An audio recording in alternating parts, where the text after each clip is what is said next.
Boa noite, 5 de setembro, quinta-feira, 19 horas. A mesa está um pouquinho grande aqui, mas a primeira parte do bloco a gente vai discutir a questão dos vetos na lei de abuso de autoridade, que é para te botar a par do que foi vetado, do que não foi e por quê. E depois a mesa diminuiu um pouquinho, porque o Moro está decolando daqui a pouco para Paraná, Curitiba. Segredo. Mas, obviamente, pessoal, temos uma data muito importante depois da manhã, o nosso 7 de setembro. Amanhã, Moro, é meu aniversário de um ano de Juiz de Fora, tá certo? E o 7 de setembro, teremos uma mega desfile aqui em Brasília, onde convidamos pessoas realmente da sociedade, presentes aqui, líderes religiosos, empresários, ministros, esposa de ministro, esposa de presidente, marido de ministro, entre outros, né?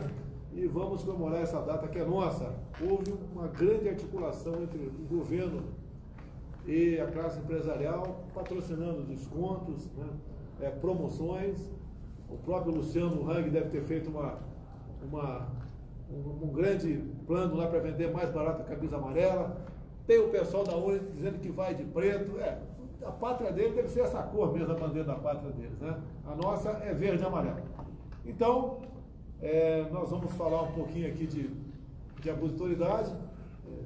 O último dia foi hoje, não foi fácil a discussão diversa, interesse de tudo quanto é lado, nosso, pessoal, do Congresso, de gente do Judiciário, o povo, a população, e fizemos algumas reuniões e decidimos, então, em comum acordo, vetar 36 dispositivos. Agora, deixa bem claro, aqui diz a regra do jogo democrático. A palavra final depende do Congresso.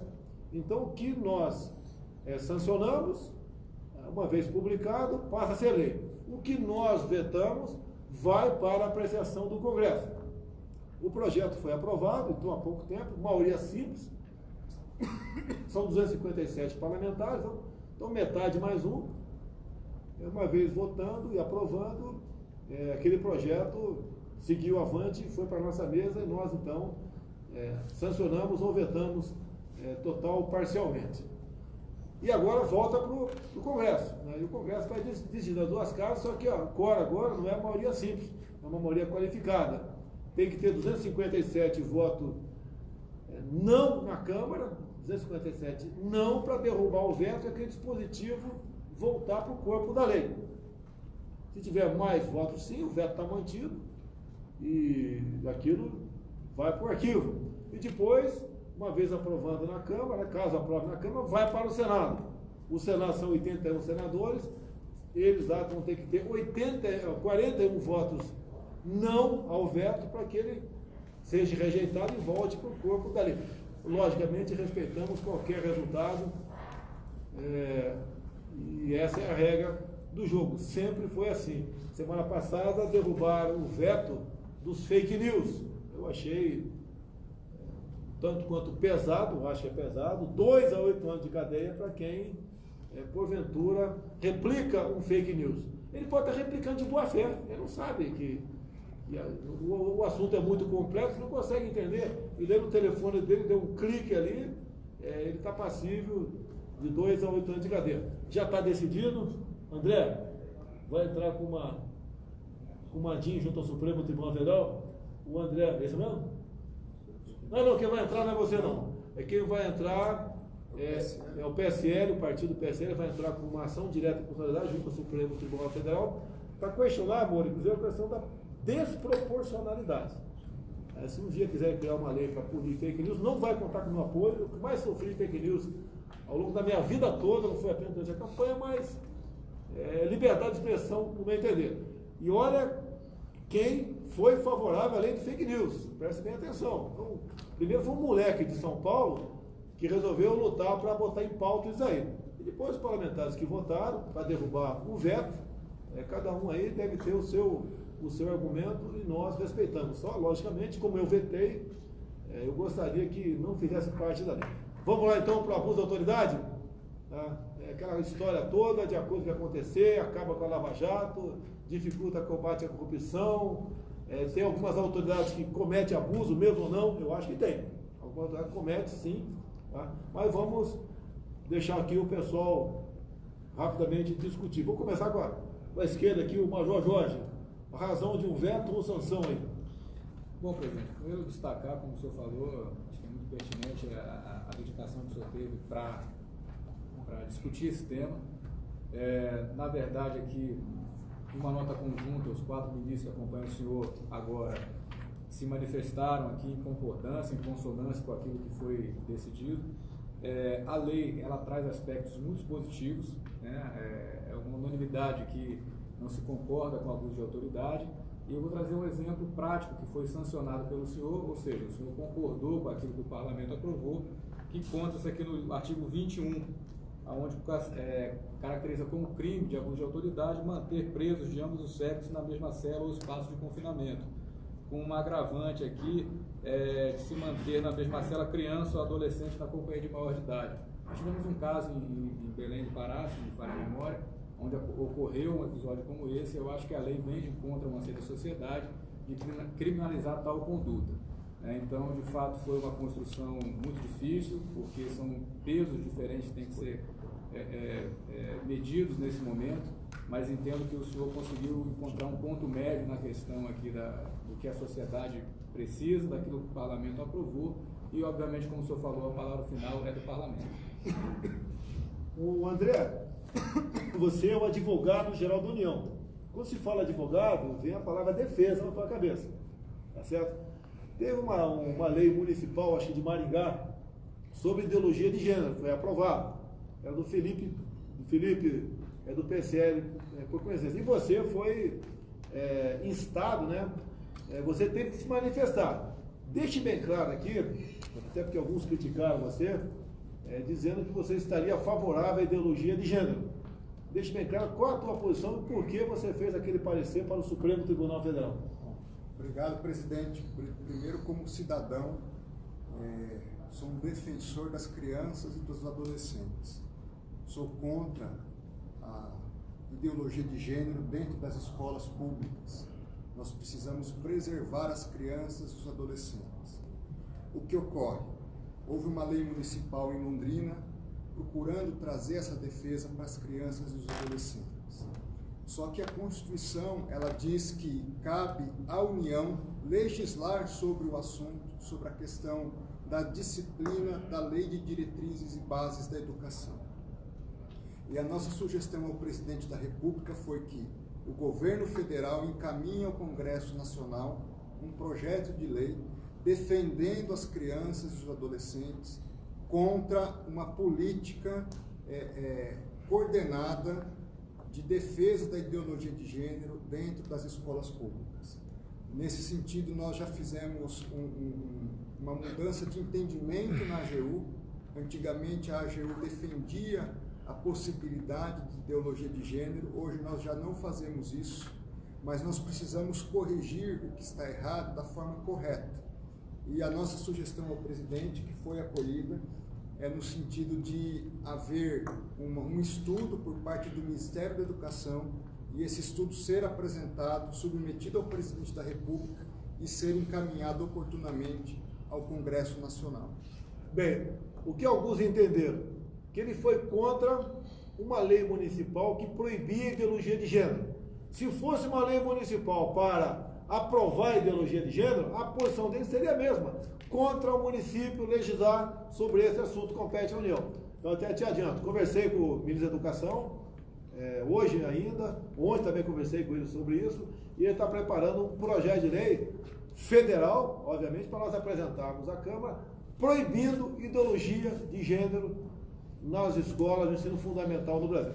Depois você volta para a questão aqui do abuso de autoridade. Moro, uma questão do abuso de autoridade você achou muito importante vetar ou muito importante não vetar nessa questão que já é lei. Senhor presidente, eu acho que os vetos foram bem equilibrados. Sei que tinha muita gente, inclusive os seus eleitores, pedindo veto integral, mas é importante destacar que foi feito um trabalho conjunto com o senhor, com o ministro Wagner, com o ministro Jorge, com o ministro André e comigo, para selecionar aqueles dispositivos que poderiam realmente apresentar algum problema na aplicação. Tem um aqui que eu vou destacar, que é bastante simples, é o artigo 13, que diz basicamente assim, ó, não pode constranger o preso a produzir prova contra si mesmo.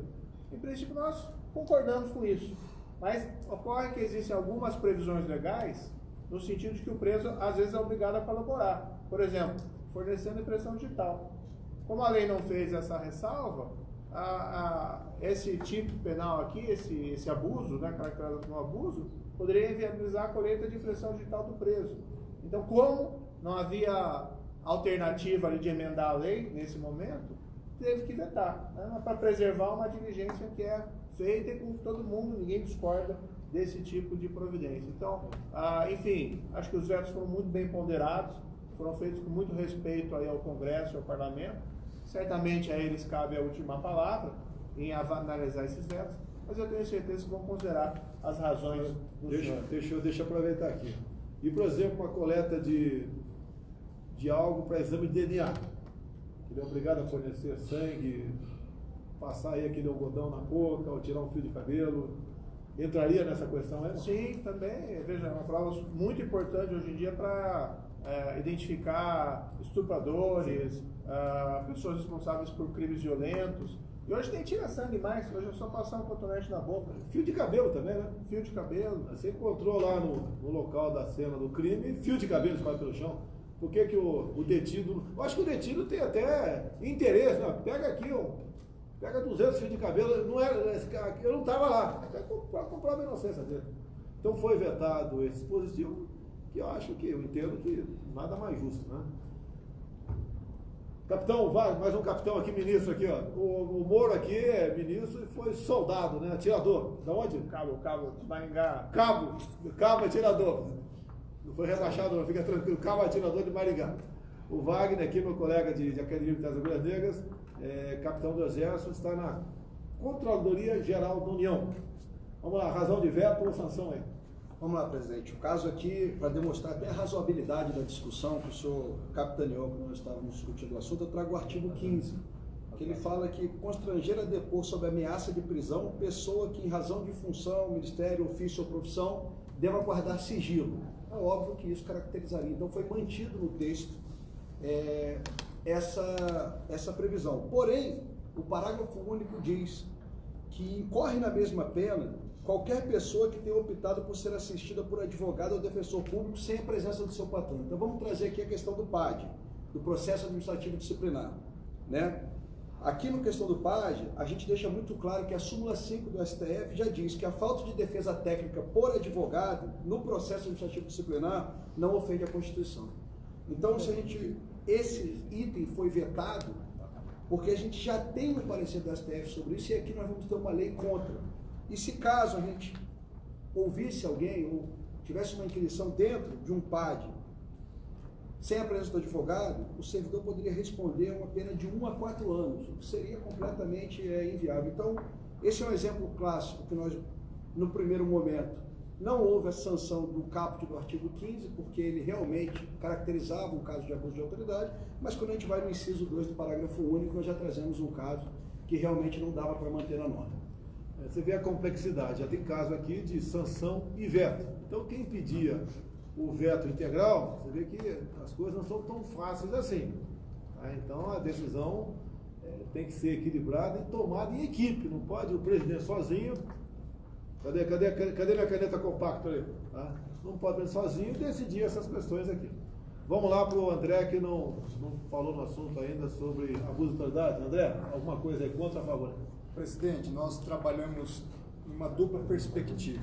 Em primeiro lugar, preservar a autoridade pública, no sentido de perseguir o crime, ou seja, o promotor, a polícia, eles têm que ter garantido a prerrogativa de perseguir o crime quando ele ocorrer. Então, nós trabalhamos nessa linha de raciocínio. Por outro lado, nós tínhamos que preservar, quando se fala sanção e veto, pensa sempre no político. Mas nós temos que preservar o cidadão que está na rua e ele não pode estar sujeito, às vezes, a uma autoridade que abusa do seu poder. Então nós tínhamos que pensar também em você que está nos assistindo aí. E eu vou dar um exemplo agora, presidente, de um dispositivo da lei que nós mantivemos justamente para preservar a autoridade que persegue o crime.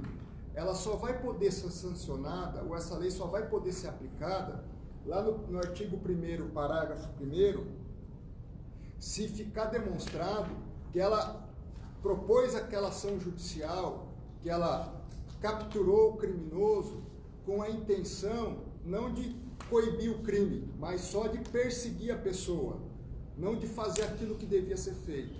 Se nós vetássemos esse dispositivo, todo promotor, todo delegado ia se sentir constrangido de exercer a sua autoridade. Então nós mantivemos esse dispositivo justamente para preservar a autoridade pública, policial, militar, de exercer a sua autoridade. Lá na ponta, né? Voltar para o Jorge, né? Foi aluno do Colégio Militar de Brasília e é major da reserva da Polícia Militar. A questão de algema, Jorge, como é que, se você estivesse na ativa, na rua, você, usa a algema para deter aí um suspeito ou não, caso fosse mantido esse dispositivo? Presidente, assim, a intenção do projeto, a gente até entende que tenha sido boa, mas da forma como estava escrita, ela limitava muito a autoridade policial, principalmente policial na rua, aquele que está defendendo você aí de alguma coisa, num cenário onde que haja necessidade de fazer uma contenção de ânimos. A algema não pode ser vista apenas como objeto de constrangimento. Na verdade, a algema é um objeto de proteção. Proteção do policial, proteção das pessoas que estão no cenário, proteção da pessoa que está sendo conduzida, porque a gente nunca sabe a reação. Estava sendo criminalizado aqui o uso da algema sem que houvesse uma manifesta reação da pessoa. Então, na prática, o policial ficaria fragilizado, assim como todos os demais que estivessem naquele cenário, porque precisaria ter uma reação e aí a contenção a essa reação geralmente ela é mais drástica. Então, eu acho que nesse particular aqui, o senhor teve a sabedoria de compreender o interesse público, o interesse maior. Como o ministro Moro falou muito sabiamente aqui, isso não é uma afronta ao parlamento, ao contrário, é um diálogo institucional que se estabelece para que a gente possa aperfeiçoar essa lei. Numa outra oportunidade, ter uma lei que vá dar, de fato, a retaguarda jurídica, como você vem falando, aos policiais, preservando a população. Então, nesse particular, se o senhor sancionasse esse dispositivo aqui do artigo 17, nós estaríamos fragilizando os policiais na rua, fragilizando as pessoas de bem que os policiais protegem e até fragilizando a pessoa que está sendo conduzida, porque ela tendo uma reação impensada naquele momento, a forma de contê-la poderia de fato vir a lesionar e tudo. Então, os policiais aqui agradecem, com certeza agradecem muito por esse veto aqui que foi feito ao dispositivo. E vamos usar algemas, hein? Ela está na tua cintura para ser usada, não é abuso de autoridade, não tem problema nenhum, preserva a sua vida, preserva a integridade do detido e é uma demonstração que o policial, que ele tem a seu alcance, tem que ser usado. E estamos discutindo ainda em ministério aqui aquela questão da retaguarda jurídica para o policial poder exercer o seu trabalho, né? Eu defendo, alguns acham sendo radical, eu acho que depois de uma operação o policial tem que ser condecorado e não processado. Então, tem o pacote anticrime do Moro, que está devagar, mas está caminhando muito devagar no parlamento, eu espero que ele vá avante, tá certo? Que se vote, e a gente pretende logo depois entrar com nós na questão da individualidade. Mas tudo bem. Moro, alguma coisa aí, mais alguma coisa contra ou a favor? Não, bem fácil aqui, presidente. Tem o artigo 16. O artigo 16 diz assim, deixar de identificar-se ou identificar-se falsamente ao preso por ocasião de sua captura ou da prisão. Como é que é? Você vai prender o cara, você tem que se identificar? Assim, na verdade, como regra, o policial tem que se identificar. Agora, criminalizar quando ele deixa de se identificar, ignora aqueles casos em que ele vai prender um chefão do crime organizado. Ele vai se identificar completamente para o chefão do crime organizado, ele coloca em risco muitas vezes a vida dele e até da própria família. Então, o cara está no estado de embriaguez, por exemplo, com porrete na mão, fazendo barbaridade. O policial pode ter que se identificar também para ele? Como regra, a lei estabelece, mas assim, o problema foi aqui criminalizar a conduta sem colocar exceção. Qual seria a pena aí? Aqui seria... 6 meses a 2 anos. Pessoal, condenar o policial a 2 anos de cadeia, porque ele não se identificou para o cara que foi deter, estava lá num lugar violento. E outra coisa, ele leva o cara para o xadrez, o cara chega lá e fala na audiência de custódia, olha só, audiência de custódia, olha, Ele não identificou para mim, não sei quem é esse cara não. Olha o problema aí. Nós sabemos que alguns locais, não são todos, o juiz de plantão ali, ele é duro contra o policial. Muitas vezes o policial sai com processo, até ele tortura. Ele é acusado de tortura psicológica. Ô doutor, ele falou para mim que o bicho-papão ia me pegar juntamente com a mula sem cabeça, eu estou apavorado. Tortura psicológica. Não estou exagerando, tá bom, fica tranquilo. Fica tranquilo, não estou exagerando. Mas tortura psicológica, pode falar, ele disse que me matar, arrebentar com a minha família. A palavra desse bandido, né? Muitas vezes não, em algumas poucas vezes, vale mais que a palavra do policial. E o fato de identificar é a mesma coisa. Olha, não falou se era cabo, nem era sargento. Né? Ou ele pode ser acusado até de faltar a verdade. A hora militar pega, né? Daí ele se apresenta lá e fala para o juiz aqui, ele disse que era cabo, estou vendo que ele é sargento, ele mentiu. Então é uma questão absurda, foi vetado realmente, espero que o parlamento mantenha esse veto. Quer complementar ou tá bom? Não, acho que foi bem explanado aí, presidente. Consegui fazer o Moro sorrir, olha só, meu Moro está sorrindo aí. A história do bicho-papão ficou ótima. Você tinha medo do bicho-papão ou não? Tem mula sem cabeça, soltando fogo pela narina, tinha não? Se tive, passei essa fase faz tempo. Vamos lá, o Capitão Wagner. Você, Capitão Wagner. Quem é o teu ídolo na história de quadrinhos aí? No Cruzeiro Moleque? Capitão América? Gostava do Capitão América. O Hulk? É capitão, né? É Capitão América. Vou com meu filho gosta do Capitão América. Bem, presidente, eu acho que o último exemplo aí que a gente vai trazer é sobre a possibilidade de fotografar ou filmar qualquer pessoa, né, dentro de um processo. E aqui ele traz essa ideia de fotografar e filmar com a ideia de denegrir a imagem daquela pessoa, expondo a vexame ou execração pública. Bem, a primeira dificuldade da gente caracterizar que aquilo ali foi feito com esse objetivo, né, com o intuito de criar algum tipo de vexame ou execração pública. E quando se cria uma exceção ao caso, se amarra que só deixa de ser crime, e crime com pena de 6 meses a 2 anos, quando essa fotografia ocorrer dentro de investigação criminal ou processo penal.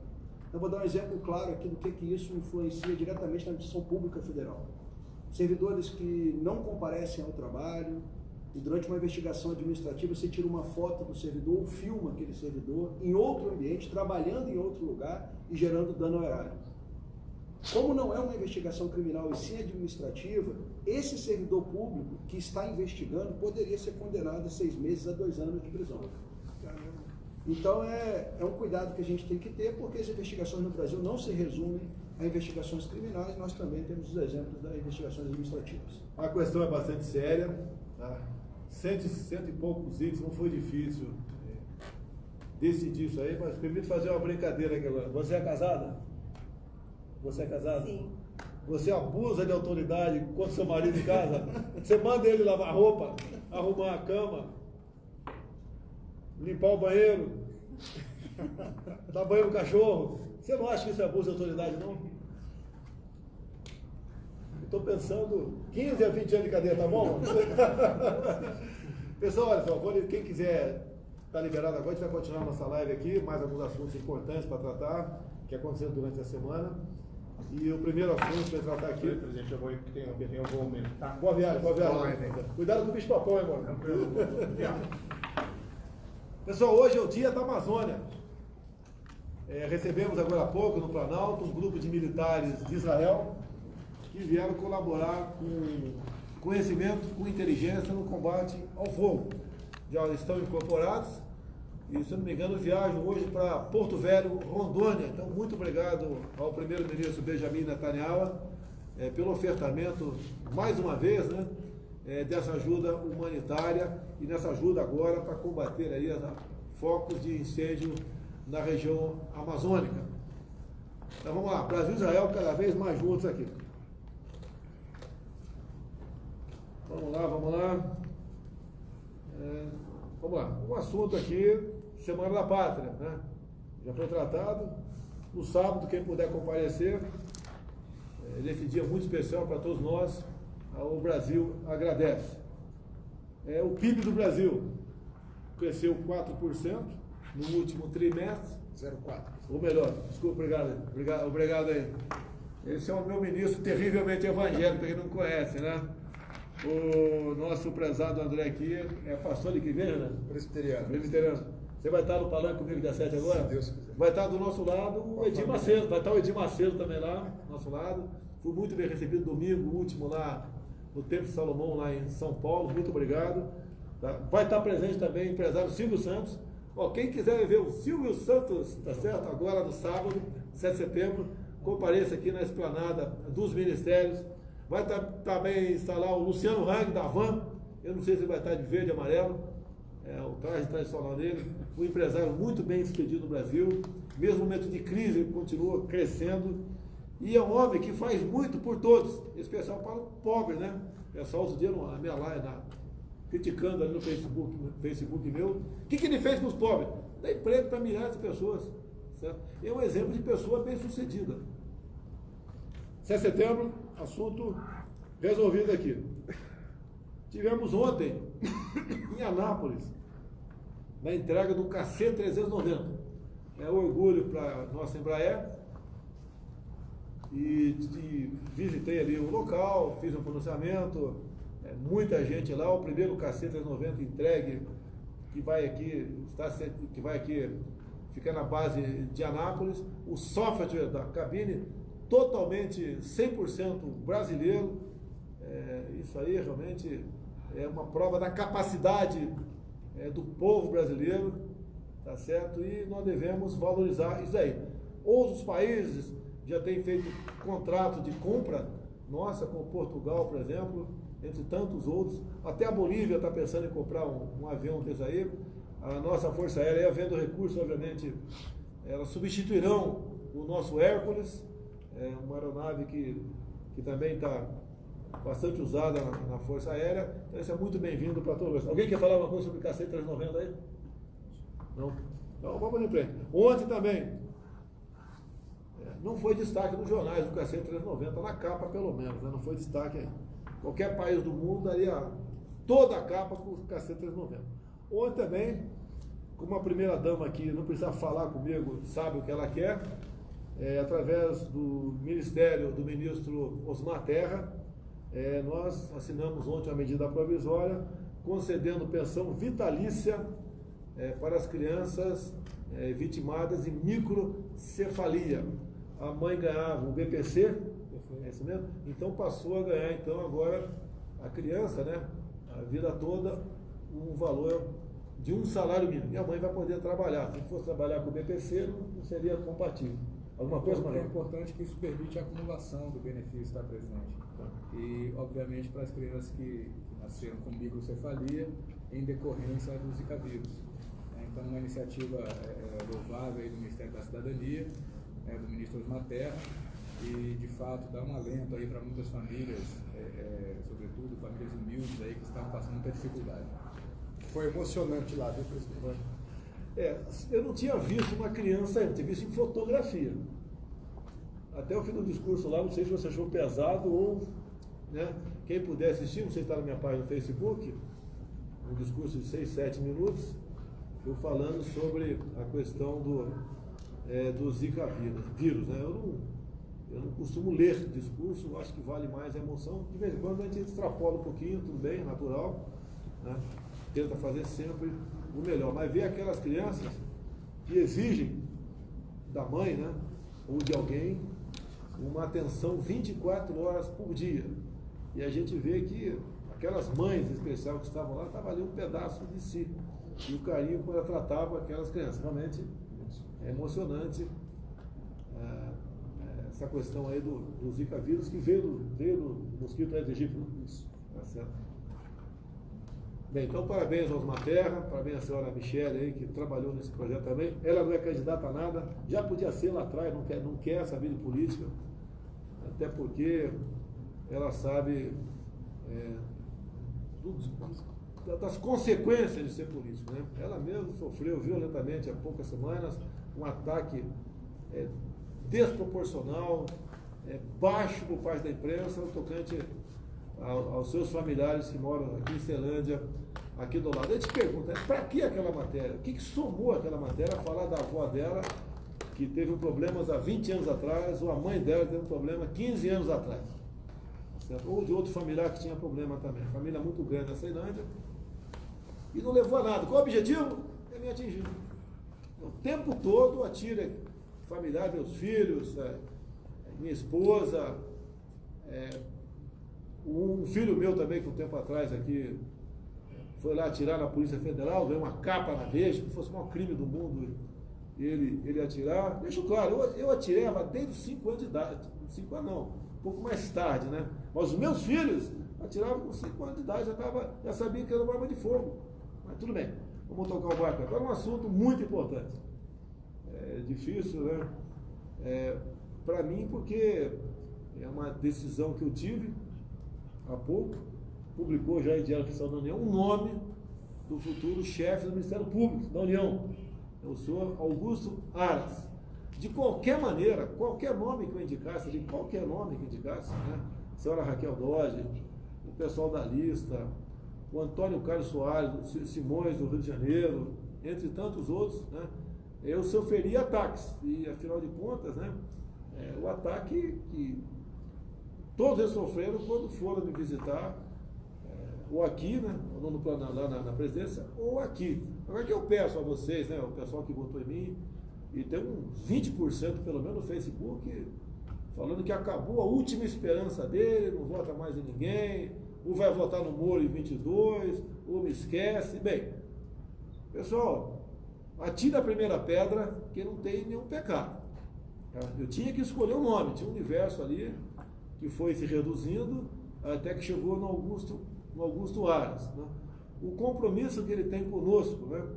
E que tem com o Brasil, está bem claro, né? Ele conversou com muita gente. Né? Não basta apenas, né, ter alguém lá que combata a corrupção. Tem que combater a corrupção? Tem. Tem que também ser sensível a outras questões. Se eu boto alguém lá, como alguns fizeram campanha, se eu vou falar nome aqui no Facebook, por um nome, né? Muito conhecido na Lava Jato, né? 10, eles querem ser 10 no combate à corrupção. Se passasse, nós sabatíamos no Senado, deixa bem claro, se passasse lá, que é competência do Senado aprovar ou não. E o resultado que tiver no Augusto Aras, eu vou acolher. Se não passar, eu digo outro nome, eu acho que vai ser aprovado. Agora, ele tem que também, nas questões que afetam em parte a ele, ou em grande parte a ele, ter uma posição serena. Questão ambiental.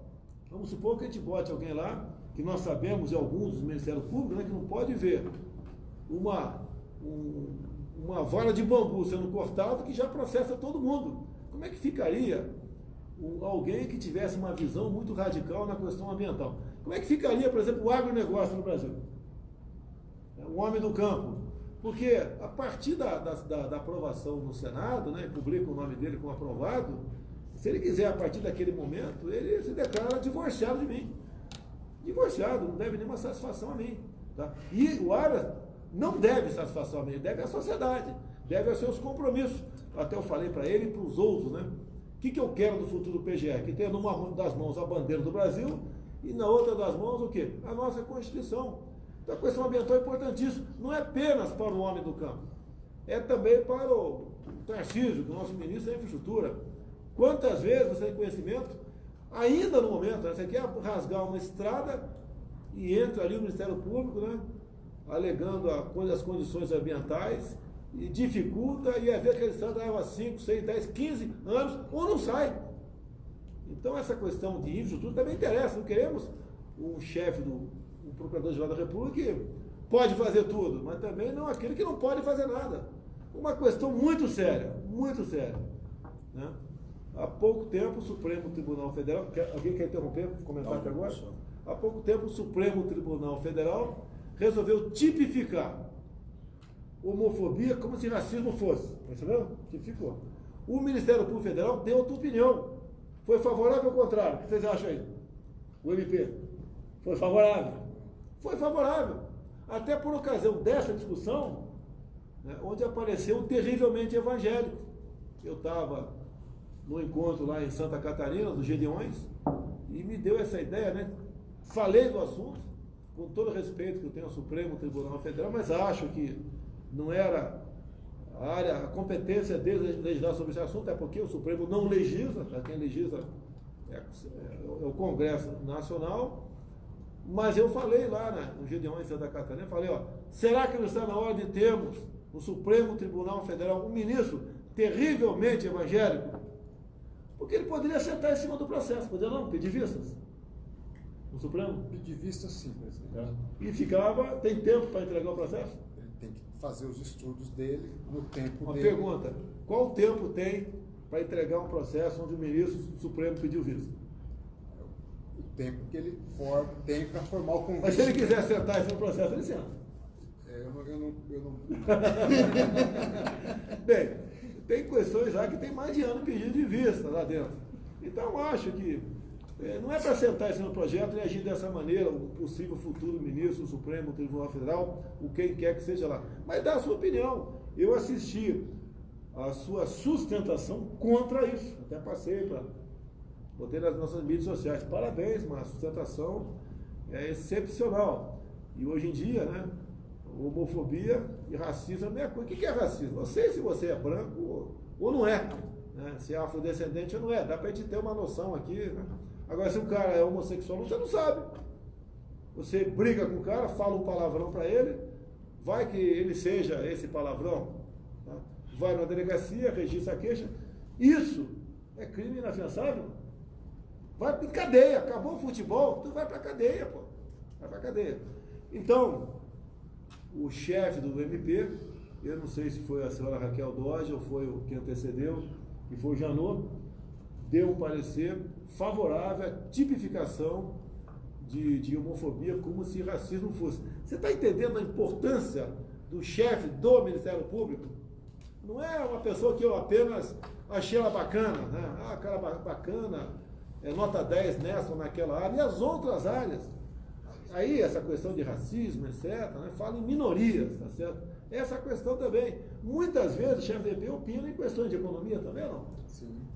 Sim, questão penal, Sem dúvida. outras, né? Civil. Sem dúvida. Ele tem que ser uma pessoa, sem querer desmerecer os outros todos, subprocurador da República, que estava na lista ou não, sem querer desmerecer ninguém. A gente buscou uma pessoa ali que fosse nota 7 em tudo, não 10 uma coisa e 2 outra. Essa foi a intenção. Eu peço a você que está aí, eu vi no Facebook agora, nem vou ver mais, tá certo? Que está esculhambando a gente. Eu pergunto, você conhece o Augusto Aras? Você conhece o outro nome que você queria que tivesse no lugar dele? Você conhece apenas, por ter aparecido muito na mídia, por combater a corrupção, por exemplo. Mas as outras questões de família, ambiental, economia, segurança, você conhece? Você não conhece? Dá uma chance pra gente, meu Deus do céu. Não vai atirando logo. Tá certo? Porque não vai ser dessa forma que a gente vai mudar o Brasil. Tem muita coisa, mas muita coisa errada. Agora, se o pessoal atirar em cima de mim, sem dar oportunidade para o Augusto Aras, caso ele seja aprovado em Sambatinho no Senado, mostrar o seu valor, pelo amor de Deus, aí fica ruim a convivência. Tá? Eu sou, sim, como sempre tenho dito, né, devo lealdade ao povo, mas não é essa lealdade cega que está do outro lado. Quantas vezes no Facebook eu pergunto, o cara citava um nome de uma pessoa para ser procurador, eu perguntava, você conhece? Ele não respondia. Você sabe qual a posição dele nessa área? Ele não respondia. É alguém que a simpatia dele, simpatia é amor, é casamento. Eu não quero um procurador para casar com ele. O senhor Augusto Aras não vai ser meu marido, nem eu vou ser esposa dele, nunca, nunca. Né? Nem eu quero, nem ele quer, você pode ter certeza disso. Nós queremos um procurador que realmente trate dessas questões com muito cuidado, né? Mas que não seja nem muito para lá, nem muito para cá, que tenha ali uma posição que faça justiça no Brasil. E é uma posição bastante ingrata essa que ele vai ocupar, né? Difícil, tão difícil, né, Major, quanto a minha. Muitas vezes você tem que decidir ali questões que você fica numa situação bastante complicada. Então, eu peço a vocês, né? Vai no Facebook, você fez um comentário pesado, retira, pô, retira. Me dá uma chance para mim. Você acha que eu quero botar alguém lá para atrapalhar a vida de vocês, né? Atrapalhar a vida do Brasil? Não é. Eu quero uma pessoa que ajude o Brasil. Quando fala em questão ambiental, que faça o casamento. do desenvolvimento com a preservação do meio ambiente. Que em posições críticas, né, que o Supremo passa, ele dê o seu parecer. O parecer dele ajuda para um lado ou para o outro. Tá? É vamos assim dizer, um primeiro voto, que não vale, né, o procurador não vota, né, mas o primeiro voto sobre aquela questão. É isso que a gente pede a você. A gente pede a Deus que ilumine o doutor Aras, ilumine as autoridades do Brasil. Isso faz parte aí das igrejas evangélicas, né? Sempre abençoa as autoridades. Já tive várias vezes igreja, independente quem seja essa autoridade. E eu peço a você nesse momento um voto de confiança. Se lá na frente não satisfazer, né? Paciência, tá certo? A gente assume o erro, mas tenho certeza que essa posição nossa é bastante acertada, difícil, muito difícil de tomar uma posição, essa, aquele, não vai, aquela, a gente quer o melhor do Brasil e devemos acreditar nos outros. Eu peço a você que acredite em mim, continue acreditando, até que eu prove o contrário. Enquanto não provar o contrário, dá uma chance para mim, e você que votou em mim, de graça, que trabalhou, que fez inimizades, tá? Que gastou dinheiro, que foi para a rua, tá? Que não queria mais o PT, também não queria aquele que ficou em terceiro lugar, nem que ficou em quarto lugar, tá? E votou na gente, e deu um voto de confiança, e continue dando voto de confiança. Não queira apenas metralhar a gente, porque você achava que devia ser outro cara, e não esse. É muitas vezes igual uma seleção, né?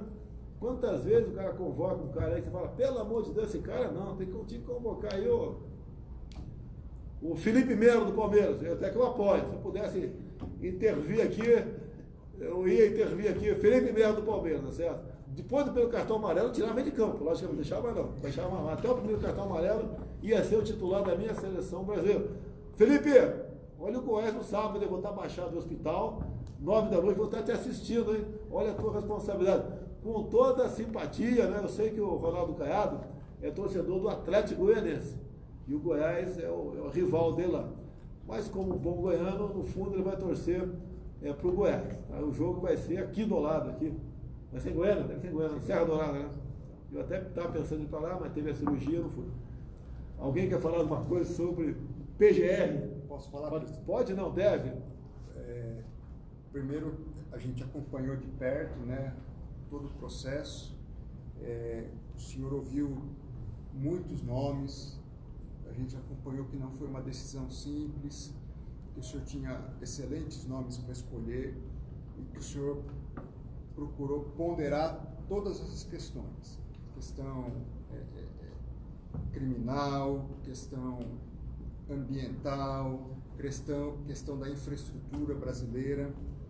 E assim, o que a gente pode dizer hoje é desejar sucesso ao Dr. Augusto Aras, que ele possa ser um grande Procurador-Geral da República, que ele possa ajudar o Brasil não só no combate à corrupção, mas no desenvolvimento econômico, na reconstrução desse país que precisa ser feito, tantos problemas sociais, tantos problemas estruturais.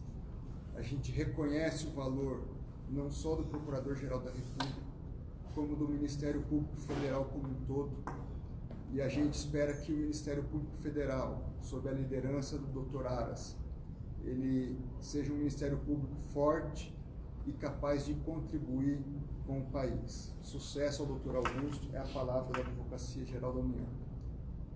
Que eu falei para os meus ministros, né, que também tinha ministros que tinham posições divergentes, né? Eu ouvi quase todo mundo, né? Esse sim, aquele não. E por quê? Quando o ministro falava, eu não quero tal fulano, mas por quê? O que você tem de concreto contra ele? Né? Ouvi muita gente, li alguns jornais no tocante a Isaíbe, quando o candidato me visitava no dia seguinte e levava pedrada, como se fosse um político, né? Mas foi aí formando um juízo a respeito, entre todos, muitos bons nomes, que a gente poderia ali ter uma média 7 em todos os requisitos. Então, mais uma vez eu peço a você, um pouco de paciência, tá? Não vá logo, como alguns estão fazendo aqui, atirando, não voto mais, não quero mais papo, joguei meu voto fora, e acabou, tá? Esse trabalho não ajuda o Brasil em nada, ele nem entrou em campo ainda, já está vaiando o jogador do teu time, tá certo? E como disse aqui, né? Peço a Deus que nos ilumine, abençoe o Brasil, ajude, porque nós somos um país que tem tudo para dar certo. Alguma coisa, vai? Só desejar também ao doutor Augusto Aras boa sorte, que Deus ilumine ele nessa difícil missão, não é uma missão simples. Também deixar aqui bem claro, presidente, do respeito que todo o nosso governo tem pelo Ministério Público Federal, por todos os ramos do Ministério Público. É um parceiro direto, principalmente nos trabalhos conjuntos de combate à corrupção com a Controladoria Geral, com a Advocacia Geral da União, e eu tenho certeza que a instituição forte, junto com o novo líder, vai rumar, tomar seu destino, que é um destino que ele já vem construído há muito tempo, uma instituição que realmente ajuda o Brasil no seu crescimento, e eu tenho certeza que isso vai ser, que o Ministério Público vai continuar forte como sempre foi. Benito Jorge, alguma coisa? Sim, presidente, assim, essa decisão eu sei que foi muito difícil, todos nós sabemos ali, mas vi a sua preocupação em fazer a melhor escolha. Acho que foi muito enriquecedor também, o senhor conversou com vários membros do Ministério Público, todos eles trouxeram visões muito positivas daquilo que vem para a sua instituição e para a sociedade brasileira. O doutor Augusto Aras, eu tive a oportunidade de conversar com ele pessoalmente, se comprometeu em conduzir da melhor forma a sua instituição. E a partir de agora, essa decisão sendo do presidente, não só as pessoas que votaram, mas aquelas que não votaram também têm que torcer para dar certo.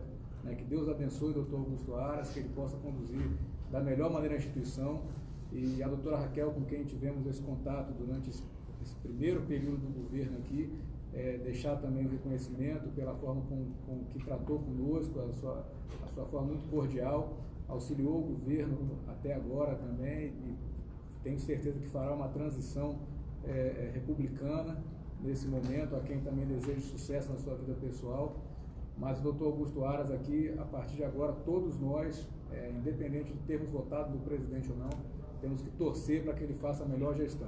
O Ministério Público é uma instituição grande, são membros qualificados, pessoas de muito valor, e eu tenho certeza que lá dentro também ele vai encontrar apoio necessário para conduzir a Procuradoria-Geral da República.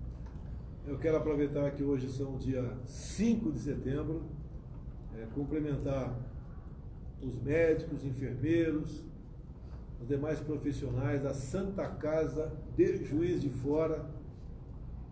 Vocês salvaram a minha vida e amanhã faz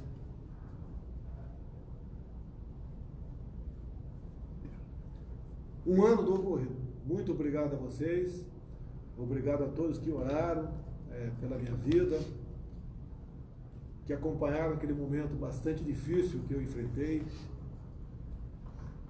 Estive aí praticamente do outro lado da vida. Foi um milagre a minha vida e também quase um milagre a minha eleição. Não vamos jogar isso fora, vamos construir juntos o futuro do Brasil. Não posso fazer tudo aquilo que quero. Alguns até acham que isso seria bom, né? Eu também concordo, né? Tudo que eu quiser for fazer, isso é uma ditadura, não queremos isso daí. Mas vamos fazer tudo aquilo que for possível para o bem-estar do nosso povo, para que o Brasil saia da situação complicada que se encontra na economia, na questão ética, moral, corrupção, violência. E não é fácil, não vai ser uma pessoa que vai conseguir tudo isso, vai ser um agrupamento de pessoas. No momento eu agradeço meus 22 ministros que estão ligados diretamente à minha pessoa, passando de 39 para 22 ministérios. Agradeço os servidores do Planalto, secretários, tá? A você que me ajuda na rede social, a você, população que sofre no dia a dia também, com a questão do desemprego, da violência, preconceito muitas vezes. Vamos trabalhar juntos, que temos como tirar esse Brasil da situação que se encontra. Eu não falei aqui sobre o grafeno hoje, né? Eu recebi hoje a visita, estou muito feliz, de um cientista russo, que foi o que descobriu o grafeno em 2004 e ganhou o Prêmio Nobel de Física em 2010. É uma pessoa maravilhosa, foi 15, 20 minutos de conversa, e nós estamos fazendo aí aqui, embaixo, lá, botando a letra embaixo, estamos aí legendando para você ver o que aconteceu, muita coisa é mito ou realidade, a super bateria, que há 5 anos falava sobre isso aí, muita gente falava besteira, né, que estava inventando coisa, que eu estava não sei o que lá. Então eu conversei com o prêmio Nobel difícil. Nós temos algum prêmio Nobel no Brasil, Major? Não temos por quê? Está faltando disciplina aqui em sala de aula. Aqui, ó, que fez Colégio Militar de Brasília, Academia Militar das Agulhas Negras, concurso público, seja tá? Lá na ponta esquerda, lá, o Jorge, fez Colégio Militar de Brasília, Academia da Polícia Militar. Você fez o quê, André? Escola pública, Escola primeiro pública. grau, ensino médio, escola particular, depois para a faculdade. Também fiz escola pública, lá em Jundiaí, o Grupo Escolar Coronel Siqueira de Moraes, estudei em 7 Barras, estudei em Ribeira, e estudei em Eldorado Paulista, escola pública o tempo todo. Estudei também, sabe onde? Instituto Universal Brasileiro por Correspondência. Eu fiz ali português e eletricidade, tinha dificuldade. Me ajudaram a passar em concurso, não só para a Escola Preparatória de Cadeia do Exército Campino, bem como também fui de concurso para a Academia Militar das Agulhas Negras. Então vai do trabalho, do empenho, da dedicação de cada um e dos meios, né? Tem gente que vai para a escola cumprindo tabela. Como a gente vê, às vezes, algum time de futebol, né, Major? Você está mais feliz jogando com o Flamengo, né? Antigamente. Palmeiras também. Palmeiras. Não, vai ter o segundo turno aqui ainda, tá certo? Palmeiras e Vasco. Então o Ministério está ameaçado, né? Tá certo? Então, quando a gente vê, de vez em quando, um jogador do time entra em campo para cumprir tabela, né? O time cumprindo tabela, né? Quem vai para a sala de aula, estuda, se empenha. No meu tempo, na biblioteca do Eldorado Paulista, né? Raramente tinha outro aluno lá dentro, geralmente eu era sozinho lá dentro, tá certo? Então, tive sucesso, graças a Deus. Minha mãe teve 7 filhos, está viva ainda, 92 anos. Um beijo, minha mãe, saudade de você. Deve estar em Miracatu ou em Eldorado Paulista. Pessoal, muito obrigado a todos vocês. Paciência, paz para todo mundo. Deus abençoe o Brasil. Muito obrigado.